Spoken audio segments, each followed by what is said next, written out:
Katie, you are setting a 35-minute timer. This cute Pomodoro kitty is staring at you, and if you go over 35 minutes, that's it. That's it. Cut the clip. Cut the clip. Roll immediately to outro.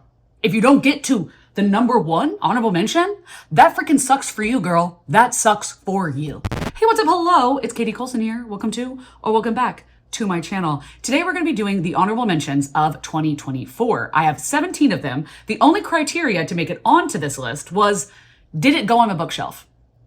I don't care what I rated it. Did it go on my shelf? Then it's an honorable mention. Now I have 10 best books, which will be the following video. But the 17 books here, I have ranked 17 to 1 based on the enjoyment level, how much I liked it, with the ones that are confusing and not necessarily ranked being the bottom 1, 2, 3, 4, 5, or 6, because those are manga, manhwa, and graphic novels in which I am going to put them on the shelf because they are in a series that I love. Now that does not necessarily mean that each of them were 5 stars or even 4 stars, but they went on the shelf. Okay. One of them I think was even like a 2.5. But listen, I like the series and it went on the shelf, and I told you the criteria was going on the shelf. So listen, okay. I am going to set a 35-minute timer on Pomodoro, and I'm going to talk about these, and I'm going to try my best not to edit myself. And if I do, not to edit myself too much, because we all know, and if you don't know, now you know, Mr. President, that I am a fiend for editing. It's diabolical how much I will edit. Diabolical, okay? I am my enemy, and the target is myself. Okay, so I'm going to try to go through all 17 of these in the 35 minutes. And what I'm going to tell you is that when that cat, you know, the Pomodoro kitty, when you hear that meow, cut off, cut the clip, go immediately to outro. If I don't get to numbers 1, 2, 3, whatever on honorable mention, sorry. Sucks to be you, sucks to be me. Imagine being that girl. Do you know what I'm saying? The fact that I'm literally absolutely sure that you're going to hear this cat meow before the end of it is what's tragic. Okay, let's start. And I will click our Pomodoro kitty right now. Click. Okay, the first two are at the bottom, and it is Blood on the Tracks, volume 15 and volume 16 by Shuzo Oshimi. The reason that these are so far down on the list is because I read 17, and I don't own it yet, but I read 17, and that's the last volume. What happened? What happened? Like, if somebody would explain the ending to me in a way that I enjoyed, we would be having a different conversation. And there were several things that I thought was going to happen in the end that would have blown my freaking mind. I would have loved it. But alas, I am disappointed. And I felt like the time jump where Seishi becomes an adult, I did not like. I did not like any of that. When he was a boy, oh my God, nothing was below 4 stars. Absolutely stunning. When he became an adult, no. Well, the artistry is still amazing, and I'm going to keep these on my shelf for now. It's so hard for me to think of getting rid of any of them because I adored like the first 13, I want to say, like the first 12 volumes so much, but the ending just wasn't that good to me. I don't know. I'm not going to get rid of them yet, so they did go on my shelf. So there's that. And then we have our manhwa. I know you already know what I'm going to show you, and that is Killing Stalking by Kugi. We have volumes 5 and 6. But volume 5, I was living. I gave this 4 stars, and I was like, okay, why is it that this Stockholm Syndrome is just kind of feeling like a romance? I just realized I didn't tell you what Blood on the Tracks is about. Just imagine Bates Motel. Blood on the Tracks is Bates Motel, the TV show. Anyway, okay. Killing Stalking, it's about a guy who kills and a guy who stalks. And they're effed up, weird Stockholm Syndrome, kidnappy romance kind of thing. Kink shame, kink love relationship. Anyway, this one, I was like, this is literally just a romance at this point. Like, why are y'all on a Ferris wheel? Why are you on a Ferris wheel? Why are we smiling? Why am I smiling? Why do I have hearts in my eyes? This one, I'm getting worried that we're not going anywhere. And that's what worries me with long series. Now, that does not account for Veronica Speedwell, and it never will. Nice try, though. Okay, I'm just getting a little worried. Where are we going? So yes, that is why these are a little bit farther down. The next is Spy Family. Okay, I really enjoyed this volume. I was worried because I, again, thought this was not going anywhere. Here's the thing. It's not going anywhere. It's not. we're never going to get somewhere. We're never going to actually have this war happen. We're never going to end the war. Nothing is ever going to happen. Tetsuya Endo, he knows. This is episodic, baby. This is episodic, baby. It's just about the characters. But here's the thing. Sylvia Sherwood could not just step on me. Her stiletto could go through my lung, and I would be so happy for it. She is so hot. I love her. Oh my God. And we got to see a little baby Twilight in this, Lloyd. I'm not okay. It was so cute. And it was so sad too. It was so good. I just loved it. I loved it. And this renewed my love for this series. So I put it here. The only reason that it is below the other manga manhwa graphic novel is because, again, I'm not really sure if I'm going to want to continue picking these up, because I don't know if anything's really going to happen. But as of right now, I'm 10 volumes in and I still have all of them on my shelf because I love these characters so much. And honestly, Damon and Anya, I have hope. It's so cute. It's so funny. Read it. I love it. Also, watch the anime, because it is exactly the same as the manga and stunning. Okay, then we have Heartstopper Volume 5 by Alice Oseman. I loved this. I am so beyond happy that this is not the last volume, because I'm not ready. Now, I'm also very upset because I read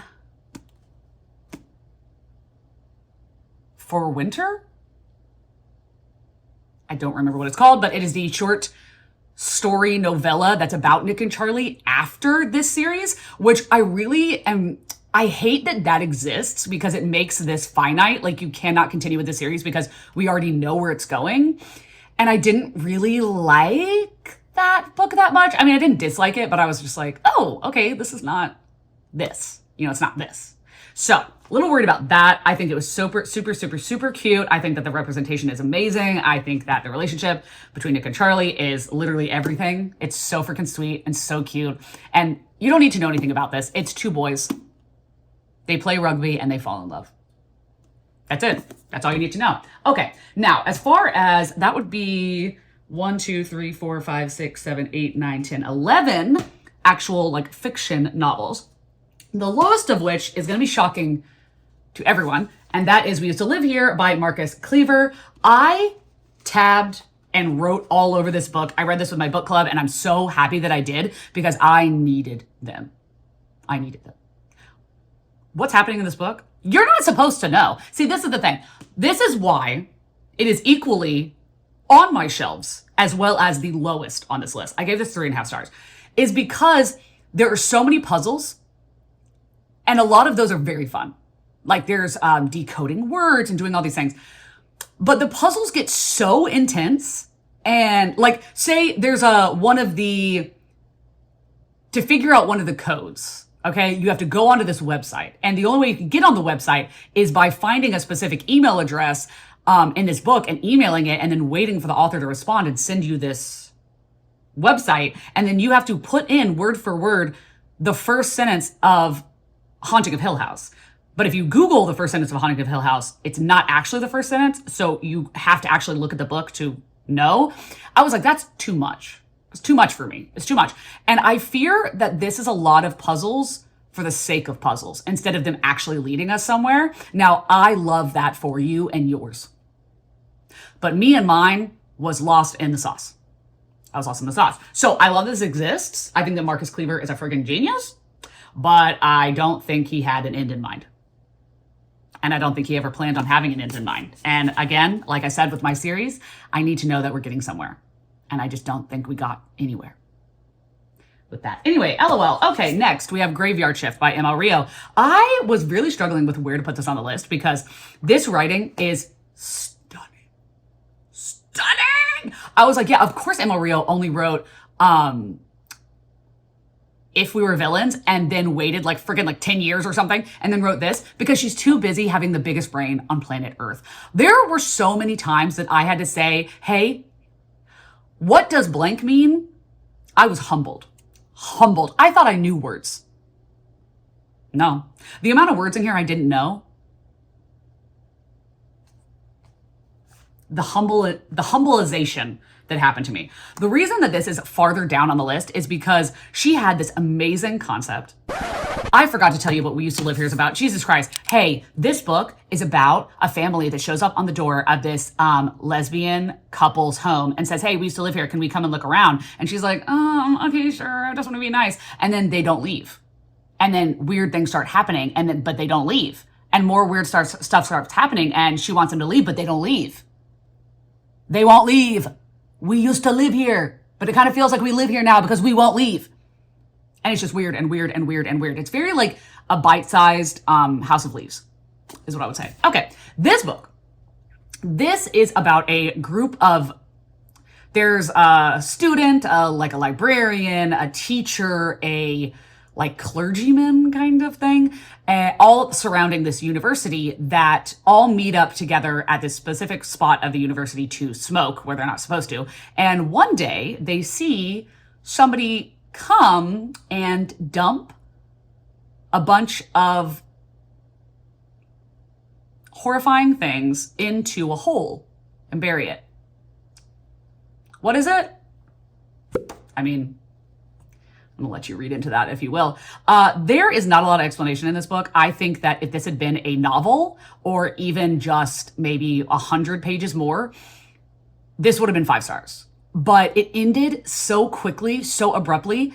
I enjoyed the ending. I do feel slighted by not getting more. I feel like 2 or 3 just little things could have happened that would have given me enough to sink my teeth into, but she really did just end it. And you're like, oh, okay. But yeah, so it's basically where there's people that can't sleep and a study's being done on them and the study gets out of control. That's all I'll say about that. Anyway, then I have Monstrilio by Gerardo Simona Cordova. The only reason this is farther down, I literally wrote in my review that I'm sure that this is 4.5 or 5 stars. I'm sure it is, but I read this. I started it and then went and had a very not great experience in my life and came back and tried to read it from the beginning again, and that wasn't working, and I just could not hold any of the information in my head. And then when I ended up actually buckling down and reading it, I just felt as though I shouldn't have done that, and I did not metabolize this story in the way that it deserved. And I felt as though while I was reading it, that it was slipping through my hands as I was reading it, and that I knew it was good. I knew it was good, and I just couldn't appreciate it for what it was. So, and at the time, I just was not able to really hold anything in my head like that because I was just having a really bad time of life. So I know that this is fantastic. It's going on my shelf. I will read it in the future. I will tab, I will annotate. I know it's good, but I just can't really explain that to you, it being good, because it's gone. But anyway, this is about a couple whose son tragically passes away. And in this culture that they live in, or that used to be in their culture, is that you would take a piece of their body and you would kind of keep it like in a jar and as a memory, a keepsake. And I think the aunt of the main character is like, oh, did you ever hear that somebody fed it every night and it became like a living human? So the mom becomes absolutely hyperfixated and crazy and attached to the idea that she can grow another son. And she takes a piece of his lung and puts it in a jar, like a mason jar, and feeds it like yeast, feeds it, and something grows. Is it her son? Is it a human? A lot of things are up for debate. And that is one of the beauties of this book, is that there's a lot of questions of whether or not you consider something living, whether you consider something a human, whether you consider something, emotions, feelings. I think that there's a lot of discussion on abortion and the laws around it. And I think that that is something that if I had been able to metabolize the story better, I could tell you more about, but I can't, unfortunately. But yes, I know a lot of people love this, and I can't say that I gave it 5 stars. but I can say that I hope that I will give it 5 stars in the future. Okay, then we have Mislaid in Parts Half Known by Shauna McGuire. This is the 9th book in the Wayward Children series, so obviously I kept it. Duh, even though I say obviously when I only have like 4 or 5 of the books and I don't have all of them, which is crazy now that I think about it. Anyway, this is one that the first like 4th of this book I was living. Oh my God, the writing is stunning, so good. This is a group book, and I think that that was the one thing that kind of hindered it, is that there were too many characters, so none of them really got an opportunity to shine, where the characters are so good in the series. So that was a little weird for them to all be like a little bit dulled, because there are so many big personalities that they kind of canceled each other out in a way. And I do feel as though this storyline of like, oh, we're trying to find this girl's friend, and I do love female friendships, yes, but I felt as though I was like, okay, this kind of feels like a Christmas special, or like it felt like a Halloween special of a series that I was really wanting to get farther into the plot to, and instead of doing that, we got a side quest. And I will say this felt the most like a children's book, and if you've ever picked this weird gothic fairy tale up and read any part of it, you would know this series is not for children. No, but this felt the most childlike, so that made it a little bit less enjoyable for me, but I still really enjoyed it. I loved it. Okay, here's the thing. I loved it, but it doesn't hold a candle to the other books. That's what I'll say about that. Okay, next we have This Is Where We Talk Things Out by Caitlin Marceau. Now, this is weird because there's a lot of things in this book that I did not like a lot, but the things that I did like, I was gagged. And there is something to be said for if a book does something that I do not expect or does something I've never read before, I'm going to give it its flowers. I'm going to give it its flowers. The way this book ends, ew, ick, brother, brother, brother, what's that? What's that, brother? Like that. This is about, I didn't tell you what this is about. It's the 9th book in a series. Get into it. Okay. This is about a woman, and she's a lesbian. This is about a woman who has a very, very toxic, horrible relationship with her mother and has cut her off completely for the last 5 years. And the mother somehow, some way finds her way back into finding out things about her daughter's life and weasels her way into getting back into contact with her. And instead of them being like, oh my God, you know what we should do? FaceTime. You know what we should do? Have a chat. You know what we should do? Text. Email even. No. The mom's like, hey, I booked a cabin retreat over the weekend, like really far away, and we're gonna go have like a weekend together and like, you know, get back in touch. A woman that you blocked out of your life, like basically restraining order for 5 years, and you're gonna go into the middle of the woods with her at an unknown, undisclosed location for a week? Stupid. That's what I mean by there are things I didn't like. The disbelief that you have when you're reading this, because the main character does one of two things, and she does not go into the gray of them. It's black or white. She either is realizing and understanding as it's happening things that are wrong, that you're like, okay, good, you notice that, you recognize that, you're not stupid. Or on the flip side, she is making the dumbest decisions you have ever heard. Like going to this freaking retreat in the first place. Anyway, when she gets there, her mom is, I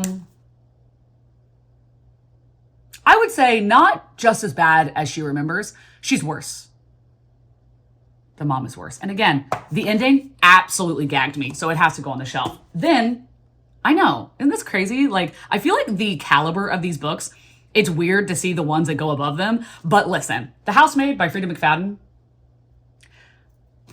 this was such a good time. This was such a good time. I was absolutely gooped when I was reading this because everybody was like, oh my God, like Frida McFadden is like for the girls that don't even read mysteries or thrillers. This is for like the romance girls. And then they read this and they're like, oh my God. Like when people read Verity. Well, listen up, bitch. I read Verity and I gave that 5 stars. 5 stars. Absolutely loved it. Gobbled it up.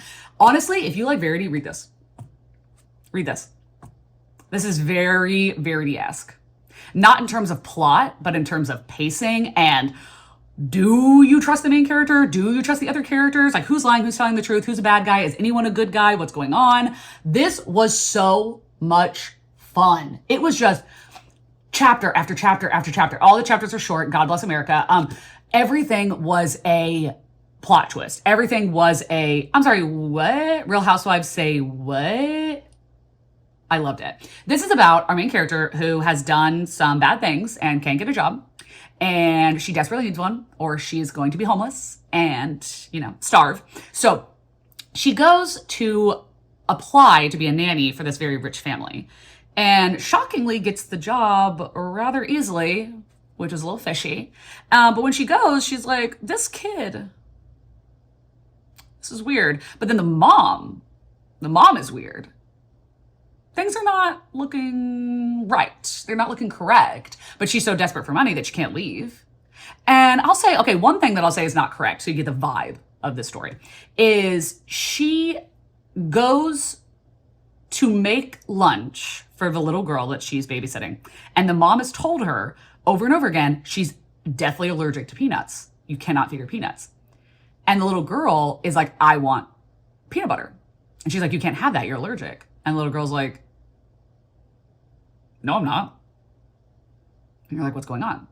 Anyway, yes, people talk about this a lot for a reason. I've already bought the second and third book and am planning on reading them very soon. Let me know if you liked both of them, because I don't want it to be like the first one was great and the second and third one were, anyway. Okay, let's get going. Flawless by Elsie Silver. I tabbed it. This is a romance. It's a cowboy romance. I loved it. All you need to know is it's a Chestnut Springs series. Everybody loves it for a freaking reason. Elsie Silver has a freaking way. She has a way with these freaking words. I'm telling you what. This is about this is about Rhett and Summer. And I gave this 3.5 stars. I really enjoyed it. And one thing I will say about this is these sex scenes did not ick me out. I actually really liked it. I really liked it. I know. Shock and awe. Now, there's another book in the series that you might be seeing in a video coming very soon, and I bet you know what I'm talking about. But yeah, I want to say one thing. Y'all were all clowning on me. You were clowning on me. I said, I'm reading this cowboy romance, and it's so good. And all these other girls were like, you're reading what? And now look how the tides have turned. Look how the turned tables. Now everybody's loving it. I don't know. I'm just saying. I'm a trendsetter. Okay. Then we have, I'm just kidding. This series is so popular. TikTok gobbles this up every day. Then we have Bride. And this is high on the list. You are correct. It is very high on the list. This was such a fun time. I was feasting. I loved this. Now, the biggest thing I loved about this is Misery Lark, the main character, her best friend and her. Think like Bryce Quinlan and Danica in the first 72 pages of Crescent City. That is how intense their friendship is. Misery will do anything for her, anything, but her friend is missing and she needs to find her. And the only way that she can think is to get, oh my God, what was this guy's name? Low Moreland. I was like, it was something weird that sounded like it was another word. She's a vampire.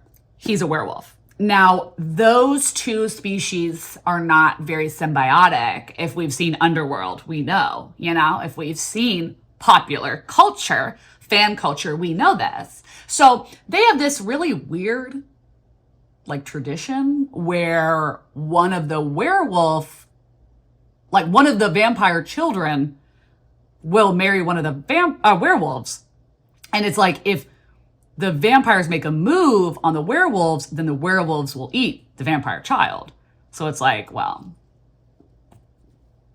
don't do it. Don't take a step out of line. Okay, so she decides to marry this guy because she thinks that he had something to do with her friend going missing. So she's like, oh my God, I'm going to get in there. I'm going to be like the freaking snake in the grass. I'm going to be the spy on the inside, and I'm going to get him. But then she's like, I mean, I could get him and get him. He can get it and he'll get it. You know, like he'll get it and he'll get it. Do you know what I'm saying? I know you do know what I'm saying, and I know that you're wishing you didn't.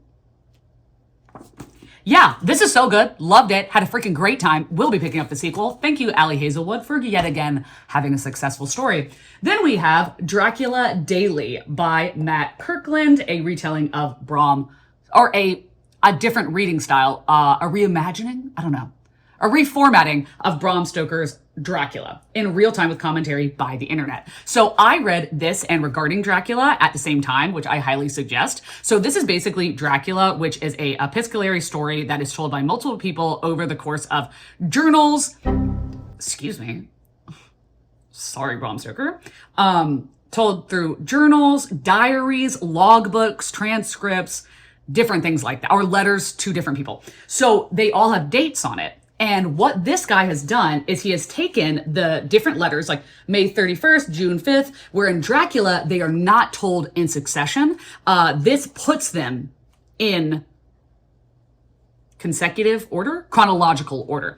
And what you can do is you can either you can buy this book, or you can buy the audio, or you can read it for free on their website, or you can listen to it for free on Spotify, YouTube, anywhere that you can listen to anything. It's on there. Now, what's cool is that you can go on either Dracula Daily or Regarding Dracula, and you can send in your email, and then on the days that they say this, like say on September 29th, on that day of that year, you will get this letter. So you get them as they are coming out so that you feel as though you're living and hearing about Dracula through letters in real time, like you're part of the story, which is really cool. Now, I did, in fact, read this consecutively all the way through, but I really enjoyed this. It is not going to go in my best of the year, and it's not going to get 5 stars because it just ended. It just ended. Like it just ended. Also, shockingly, not a lot of Dracula is in this. I mean, like shockingly little Dracula footage. Like he's the Bigfoot of this story. You know, he's the Loch Ness. Like it's a rare sighting indeed when you see this man or vampire. But this is so gay. I see now why people have speculated that Bram Stoker was secretly homosexual. I see.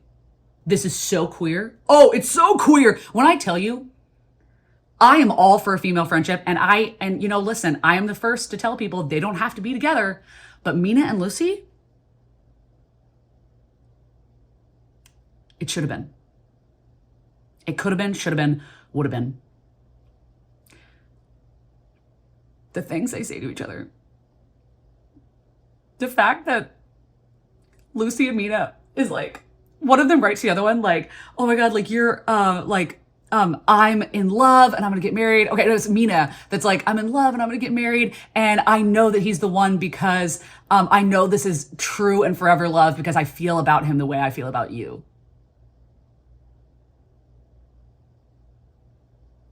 Okay. And then also Dracula and Jonathan. Dracula wanted him. And I mean, he's the Alexis of Dowry of Blood. Alexi, sorry. He wanted him bad, like wants him. And will like literally be like writing him like, oh my God, Jonathan, like, I want your blood like running off my fingers, like, thick and hot and wet. And I was like, Bram.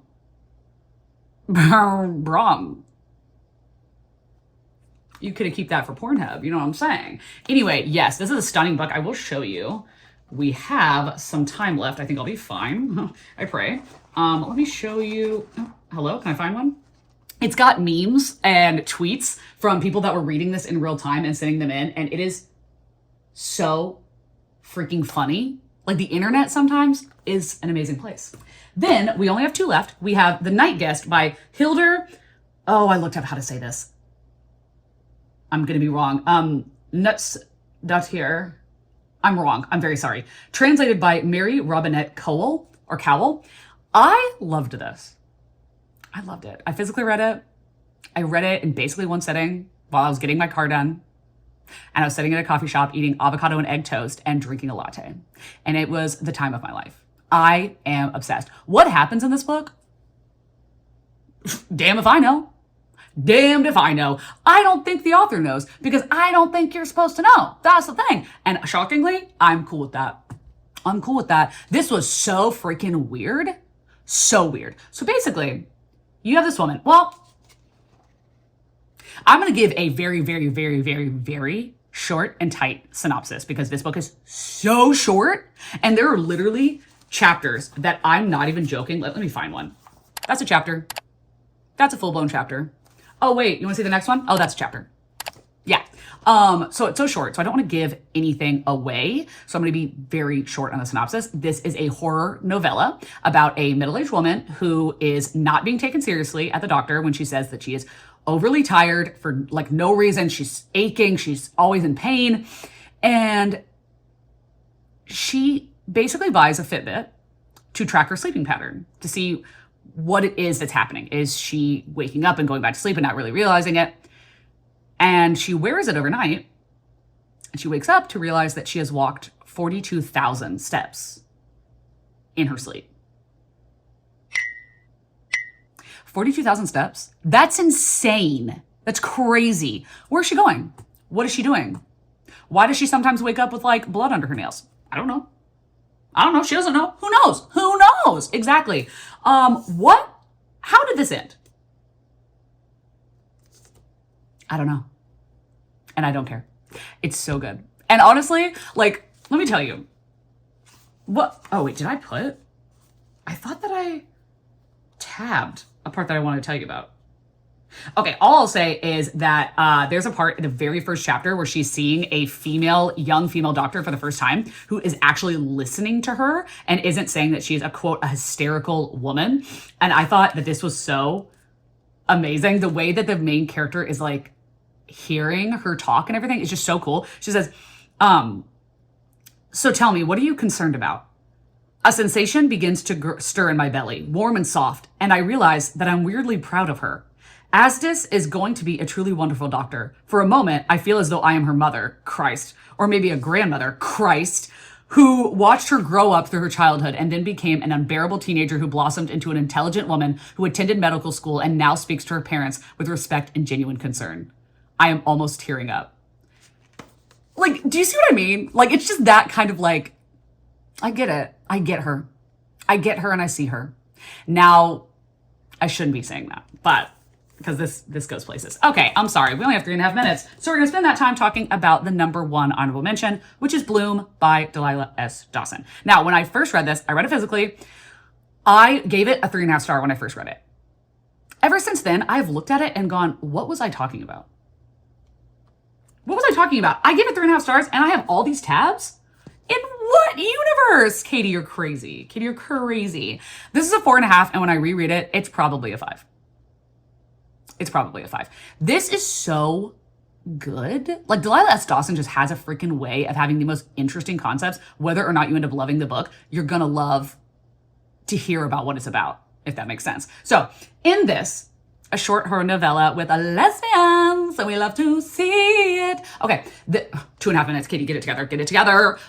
We have this lesbian who just got out. Well, you have this bisexual woman who does not realize she's bisexual, who just got out of a really bad heterosexual relationship. She goes to a farmer's market and sees a really stunning lesbian and is like, oh my God,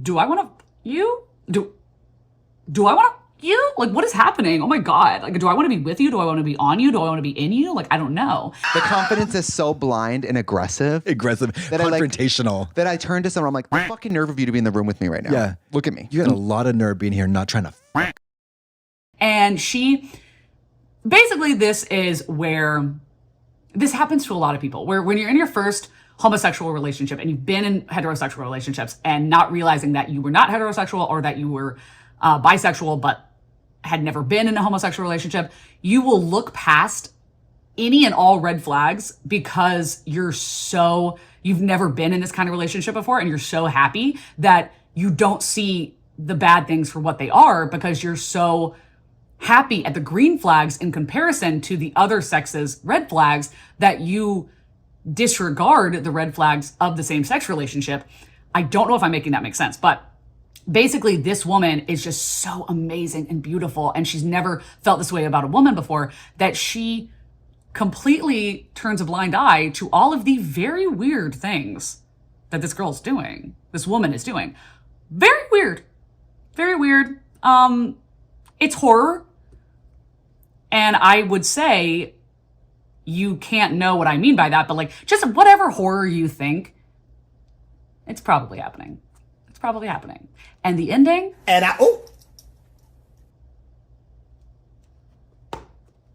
What? What? I mean, we do love gay. Let's see. I thought that I had a quote. Do I not? Oh. Okay, well, I'll just read the first thing I tabbed. There is only a girl, a woman, about her age, ethereal and beautiful and strange, daring her to eat something too big, too messy. There are no napkins here, no forks. Whatever she does, she will look a fool. Still, she'd rather be a fool on command than refuse and prove that she's dead inside. Or worse, that she's boring. I was like, eat me up, eat me up, eat me up, call me out. That's it. Yeah. And oh my God, look, we have 5, 4, 3, 2, 1.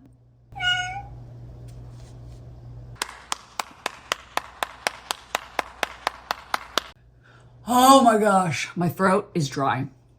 It is dry. I worked a very long shift before doing this. So if I look crusty, it's because I am.